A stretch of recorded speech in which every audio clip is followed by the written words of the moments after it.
I beg your pardon. Remember, please remember that the PDP has been in power for 14 years. Agreed. So whatever it is you're telling us, you have to give us empirical evidence. I can give you the empirical evidence. In fact, if I can take the whole day here, I wouldn't stop. You want me to give you that empirical evidence? Since we have limited time, just give us. I mentioned a little about the petroleum industry. I talk about the transport sector, isn't it? You can see it in the rail system and the road network. Even from here, from this to Benin. I can give you just that as an example. From Lagos to Benin? Yes. I can give you an example. From Lagos to Benin is what? I'm sure you know that the road is not the same as it was before. If you have traveled by road, are you getting it? To Benin, I'm sure you know the I'm from Delta. Yes, so I use that Is road. it the same thing as it was before? I know. The rail system, isn't it? Yes. I've talked about the agri system. I've talked about the educational system. Yes. I'm talking about the industrial outlook of Nigeria and what the president is doing and what the minister of industry is doing, which has never even been done before. I've spoken about the issue of education and the way we have taken it and the way we are taking it, even when he said that, look, that building universities, this type of road. A university lecturer is to spend time research and producing knowledge addition. In fact, the aspect of PhD is to add value to knowledge that has not existed. Let me finish. Let me finish this one. Let me just finish this aspect, isn't it? You, as a university lecturer, isn't it? You are not, if you sit down and you are researching and you are bringing out new ideas, you can get industries that will buy into the ideas and they pay money. Do you see? That is what is expected. And that is, the government is to lay foundation on these aspects. So right from the grassroots, from that primary, we say, look, we are eliminating Almajiris. We don't want to have one single Almajiri or uneducated child in Nigerian streets. Across the country, everywhere. But the president commissioned about how many Almajiri schools? Yes. So what is an ongoing process. That is what I'm saying. But you say we don't want Almajiri, but we're building Almajiri schools? No, we are building Almajiri schools to remove Almajiris to Western education, not to make them Almajiris. You should understand that. So the Almajiri schools is to eradicate the system of Almajiris. I think there's seven of them or something. No. Maybe you should understand this. The Almajiri schools, are you getting me? Dr. Dogo. To remove the Almajiris. I understand. And in fact, it does not only stop there. Even in Delta State, they have it now. That is, these schools to remove children on the street and make them educated. Can we get Dr. Shiu to weigh in on all of this? You see, please, I want to appeal to all those who are supporting President Goodluck Jonathan to at least emulate him.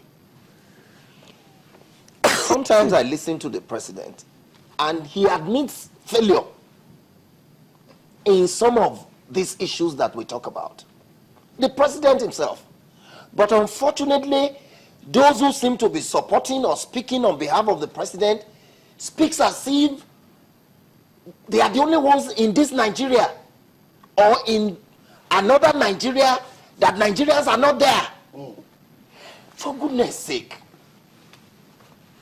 in how many years of power to the people at the center, and Nigeria is still the way it is today, and those who try to speak on behalf of the president speaks as if, you know, it's been El Dorado all the way. Please, the president himself admits that we have challenges in several sectors of the society. Look, the example of the petroleum industry that we are giving. PDP, for 14 or 15 years, has not been able to build one single refinery. Not one. And we talk about empowering the people. Look, for goodness sake, if you build only one refinery, I know that at least 3,000 people will work in that refinery and earn a living. The power sector, the president himself admits that there are challenges in this area and they are working on it. But those who speak on his behalf, the likes of my friend... Do you think the APC has a solution? Oh. See, No, I didn't ask you, sir. Thank you. I don't want to be dragged. I don't want to be dragged. No, since you're weighing on the two sides, so I don't want to be dragged let's balance into it the out. APC, PDP. They can speak for themselves. But you see, and that's why I talked about, building institutions, not individuals.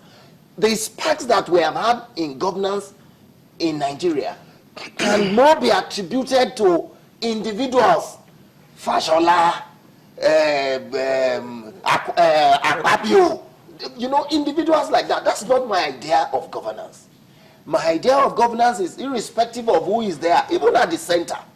Let the system work. Let the system, push whoever is in government to do what is good for the system. Okay, let me just stay with you for a moment. We have APC and we have PDP in the studio. And it is looking like the APC is constituting itself into a formidable opposition party, at least at this point in time. What kind of opposition do you think that they will offer in the coming elections? Well, like you have rightly said, the APC appears formidable. And for the first time in recent history of Nigeria, there's this tension, about even the incumbent is not sure, whether the way the election will go. For me, that's... What gives you that impression? Oh, I mean, if you look at even the way the PDP is campaigning now, it's like never before. Every day, everybody in the PDP, they are on their toes. They are trying to convince Nigerians in the last 2 weeks, more than they have done in the last 4 years, that look, we can do better. We can do well. Only yesterday, the president was with the farmers. I mean, if these had been more frequent than in all the states, maybe by now there would have been abundant food for Nigerians to eat. They keep talking about agriculture. All I hear is a smooth talking minister, reeling out, fabulous and fantastic figures. The food is not on our table. You talk about rice, cassava bread, cassava this, you share phone and all that. Lofty ideas, beautiful. Tomato is expensive. But where are these commodities on our table? And that is, for me, I want to see. When we talk about empirical measurement, examples, there are those who went to the market this Christmas. We all know that the festive period usually has rising prices of foodstuff. But those who went to the market and came out with the testimonies, or so to speak, that prices didn't really go up, especially for the foodstuff within. How do you react to that? Well, you say really. They should say it has dropped, it has crashed. But the word you used is that it didn't really go up. That's what. So if you marry, if you marry, the talk. If you mark the talk with what is on ground, there's a gap. It didn't really go up. It is as we are buying it. But my idea is that with all the efforts, and commendable ones at that, and all the activities in the agricultural sector, the prices should crash. That's okay, we have a phone call. Hello there. Hello, good morning. Good morning. Good morning. Godwin, go ahead. My name is Godwin, and Dr. Dogo, to stop all these achievements of railway line and what have you. When did the rail stop working? After 2004, rehabilitation of rail line with CCEC, and even though the Senate President David Mark acknowledged that in 1983, when General Muhammadu Buhari was head of state, he was always riding on air-conditioned streets from Milan to Lagos to attend meetings. So when did the rail stop working? Are we talking about the Afajiri schools that are not functioning? Are we talking about the agricultural sector where they will wear clothes on people and the band will be singing wanna be you and what have you? So we should stop all this. The achievement of PDP so far is not commiserating with the quantum of money they have had. Good morning. Thank you. All right. Otumba, yes, I will ask you. You talked about security. Oh, yes. How do you intend to fight security? To fight insecurity? Boko Haram, how? Do you recognize that one of the greatest problems we have is demotivated army. And you see, there is nothing we can say here that has gone wrong with Nigeria without referring to leadership. Leadership, actually, there's what we call leadership attitude. Leadership attitude, you see, when you want to measure governance and achievement of a government, and you go on 7,000 roads, 25,000 this, it's always very subjective, because there's no anybody around where you are that can cross-check your figures. But let us talk about leadership attitude.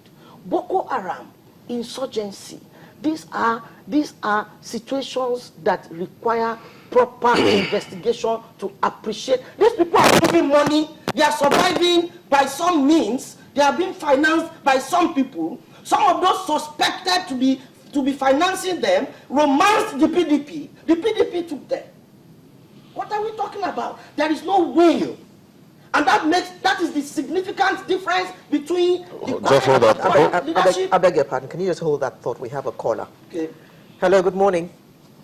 Good morning. Good morning, Mahmoud. My name is Mahmoud. I'm calling from Niger State. A comment on the issue being discussed. And I want to align with the neutral doctor there. He actually been speaking my mind. It's sad the way those who speak on behalf of the president gallivant about as if we are not in Nigeria. They talk as if we are blind. They talk as if we are illiterate. The time is up. We are tired of all that has been going on. The wind of change has come. Sometimes I wonder, at my age, if at the way I'm suffering now, how will my children survive? Building individuals, taking our resources to individuals, and they expect to remain in power for life. So please, let us stress. Let the president resign honorably and give up and apologize to Nigerians for putting us in what we are today. Thank you very much.